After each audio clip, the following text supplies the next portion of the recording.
펑키 베이스로 발굴조사 땅 파보고 확 밀어버리고 콘크리트 타설하고 지금 그렇게 하겠다는 거예요. 그러니까 결국엔 문화재 조사 안 하겠다라는 거죠. 우리 보시면 알겠지만 광화문 같은 경우 지금 올해 내년 정도에 이제 1차가 끝나는데 2천억을 들여서 거의 20년 가까이 하고 있어요. 근데 그래도 원래 광화문 모습의 20%밖에 안 됩니다. 익산 미륵사지 해체한 지 7년이고 아직까지 해체가 안 끝났어요. 그 복원하려면 앞으로 1, 20년 또 걸려요. 자, 모든 문화재들이 그렇잖아요. 최소한의 기본 발굴이 100일이에요. 150일이에요. 근데 뭘 어떻게 하겠다는 거예요? 이건 안 하겠다는 거죠. 근데 또 문화재 전문가들이 뭐라고 얘기를 하냐면 나루터 주변만 하면 되지 않느냐라고 얘기하는데, 자, 청계천 때 뭐라고 했습니까? 제가 발굴조사 해야 된다 그랬더니 사람들이 저보고 다 정신 나갔다 그랬어요. 청계천에 문화유적이 왜 나오냐. 근데 아시죠? 다. 여러분들 보셨다시피 청계천에 정말 그 조선시대 양안 석축들이 정말 그리스 로마 신전처럼 쫙 나타났죠. 그거 MB 어떻게 했습니까? 저보고 우리들 보고 뭐라냐? 왜 돌덩어리 가지고 난리치냐 그랬죠. 그리고 다시 복원한다 해놓고 지금 뭐가 됐습니까? 청계천 인공 어항이 돼 있죠.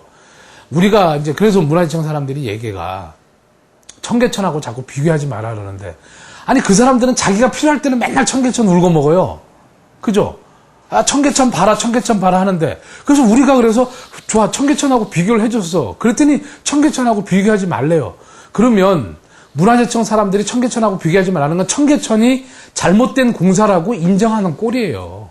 그러니까 이 사람들은 입만 열면 자기 함정에 계속 빠지는 거죠. 우리 알다시피 한반도 운하 자기 당착에 빠져갖고 포기했죠. 그 다음에 안 되니까 4대강 살리기로 왔죠. 4대강 살리기는 강인지 산인지 지표인지 수중인지도 모르는 이런 판에 뭐 우리가 강 살리기를 그 사람들한테 맡겨놔야 되는 건 아니죠. 그래서 문화재 지표 조사를 보면 첫째, 법률에 잘못됐고 구간이 확정되지 않은 상태에서 했고, 그 다음에 지표 조사를 전부 문헌조사에만 했고 인정해준다 하더라도 그 다음에 가장 중요한 수중조사 안 했어요. 그러면 수중조사를 안 한 거는 문화재보호법에는 수중조사와 지표 공간을 다 하게끔 돼 있는데 안 했는데, 예를 들어서 지표 땅에 대한 것만 인정하는 그 지표조사를 했기 때문에 무허가죠.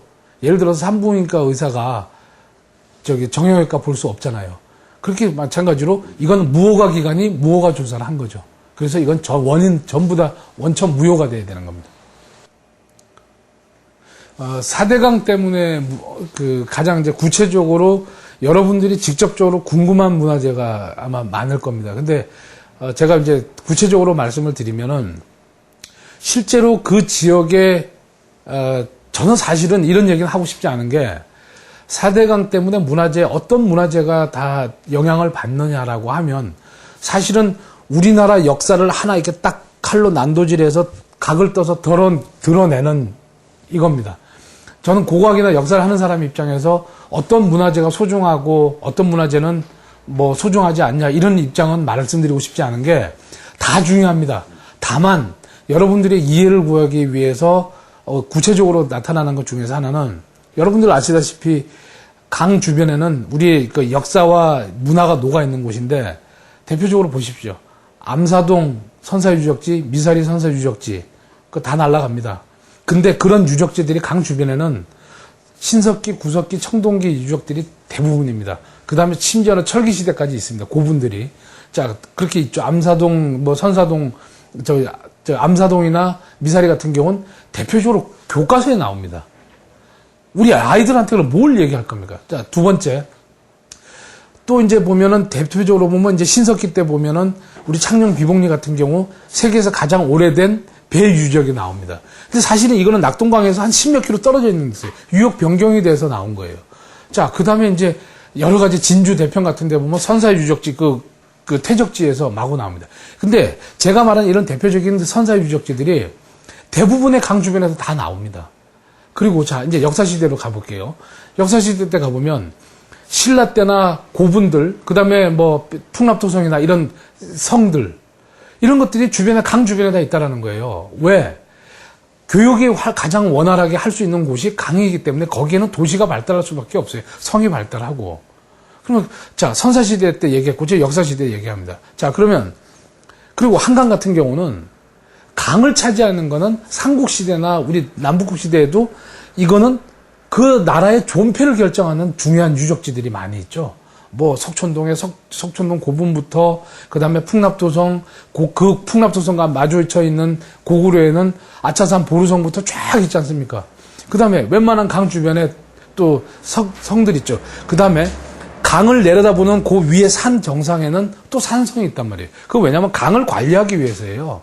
비상시에는 그 산성에 숨어 있다가 또 배들이 지나가거나 또 적들이 쳐들어올 때는 내려가서 전투를 하는 거죠.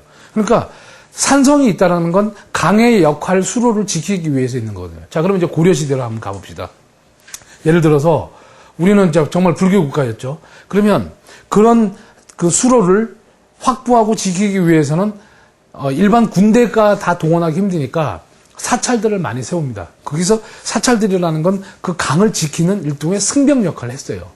그분들이 지키면서 우리가 보면 아시지만 큰 강가 주변에 원주나 이런 데 남한강 주변에 보면 큰 강 주변에 사찰들이 있어요. 폐사지가 많이 남아있죠. 그건 사실은 군영지라고 봐도 돼요. 그 다음에 백제 영산강이나 금강, 백마강 같은 경우 보면 요번에 보면 창흥사 같은 경우 얼마나 큰 사찰입니까? 대부분의 이 우리나라 삼국시대에는 강 주변에 큰 사찰들이 국가에서 세운 사찰들이 많아요. 불교 유적지들이. 자, 그럼 조선시대 또 와봅시다. 조선시대는 또 숭유업을 하다 보니까 그런 사찰 자리에 보면은 서원들이나 일반 공공기관들이 들어갔어요. 대표적으로 대구의 낙동강의 도동서원, 그 다음에 병산서원, 구단부 설치하면 병산서원까지 물이 찹니다. 그 다음에 정말 이 무식한 사람들이 안동에다가 하회보 이제 포기한다라고 하지만 거기다가 하면 안동 하회말 그냥 날아가요.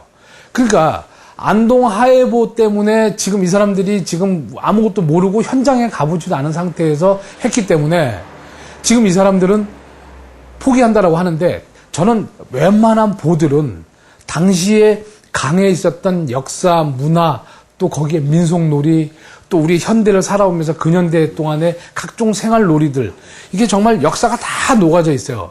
근데 저는 그래서 앞으로 우리나라가 지금 세계문화유산에 보면 최근에 조선 왕릉이 됐죠. 이건 정말 기가 막힌 거거든요. 우리가 그 가치를 몰라서 있을 뿐이지. 그런데 저는 2003년도에 전문가 설문조사할 때 앞으로 우리나라에서 세계문화유산 될 게 뭐냐 할 때 전 조선 왕릉을 추천했던 사람이거든요. 그러면 저한테 다시 앞으로 우리나라에서 세계문화유산으로 등재할 정말 과거의 역사와 그 다음에 현재의 역사 문화가 녹아있는 곳이 뭐가 있냐, 한반도에. 전 강이라고 봐요. 강은 몇천 년 전부터 현재까지 인류와 우리와 같이 호흡하면서 살아왔어요. 그렇기 때문에 세계문화유산 등재 후보 1위가 이거예요. 강이에요. 그 문화재는요, 가장 좋은 그 관리 방법은 손 안 대는 겁니다. 그래서 결국에는 도굴하고 발굴하고 차이는 허가를 받은 문화재 훼손이냐, 허가를 안 받은 문화재 훼손이냐의 차이밖에 없습니다. 도굴이나 발굴은 똑같이 문화재 훼손하고 똑같습니다. 그래서 땅속에 매장된 문화재는 그대로 놔두는 게, 그리고 나중에 우리 고고학적인 어떤 기술이나 여러 가지 그 분석 능력들이 탁월해지고 난 다음에 발굴하는 거지, 지금 실제로 할 수도 없는, 인력도 없고 예산도 없고 기술도 없는 수중 발굴이나 또 주변의 발굴 조사에 대해서 인정하잖아요. 문화재청에서도 수중 발굴 인력이 없다, 예산 없다. 그래서 제가 그 얘기 했어요. 예산이나 인력이 없고 기술이 없으면 하지 마라. 아니, 내가 우리나라에 정말 어려운 수술이 있어요. 근데 우리나라 의료진이 수술 기술이 안 돼. 근데 무작정 수술할 겁니까? 그죠? 참아야죠. 그 다음에 마찬가지거든요. 우리가 지금 발굴 기술이나 예산이나 인력 안 되면 참아야 돼요. 대표적으로 무령왕릉 설명드릴게요. 아시죠? 하루인가 이틀 만에 박정희 정권이 있을 때, 야, 그래서 무덤을 따봤어요. 산화돼서 확 날아갔죠. 왜냐하면 이 지하에 있는 유적은 1000년, 2000년 동안 있으면 세틀멘탈이라고 안정화가 돼 있어요. 그 경관에, 그 분위기에 딱 안정화가 돼 있어요. 근데 이게 급격하게 환경이 변해버리면 산화돼 버리겠죠. 그럼 지금까지 강 밑에는